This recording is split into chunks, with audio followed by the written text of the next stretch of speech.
Welcome to my channel Shahzad pharmacy. अस्सलाम वालेकुम दोस्तों, अगर आप भी अंडे के शौकीन हैं और उसे रोज़मर्रा की ग़िज़ा में शामिल करते हैं तो ये वीडियो आपके लिए है।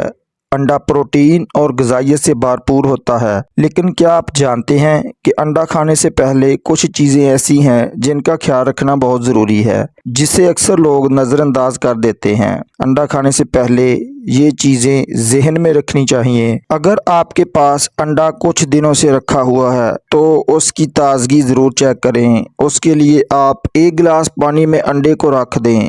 अगर अंडा नीचे बैठ जाए तो वो ताज़ा है, और अगर पानी के ऊपर तैरने लगे तो उसे फ़ौरन फेंक दें, वो अंडा ख़राब होता है। अंडे को हमेशा अच्छी तरह पका कर खाएं। कच्चा और आधा पका हुआ अंडा खाने से आपको फूड पॉइजनिंग का खतरा हो सकता है। ख़ास तौर पर बच्चों, बुजुर्गों और हामला ख़वातीन को कच्चा अंडा खाने से परहेज़ करना चाहिए। हाई ब्लड प्रेशर वाले दोस्त या ऐसे दोस्त जिनको अंडा खाने से एलर्जी होती है, वो भी अंडे से परहेज़ करें। तो उम्मीद है ये मालूमात आपके लिए फ़ायदेमंद होगी। अगर ये वीडियो पसंद आई तो उसे लाइक ज़रूर करें और अपने दोस्तों तक शेयर करें ताकि वो भी इससे फ़ायदा उठा सकें। अपना बहुत ख्याल रखें। नए दोस्त चैनल को सब्सक्राइब कर लें। अल्लाह हाफ़िज़।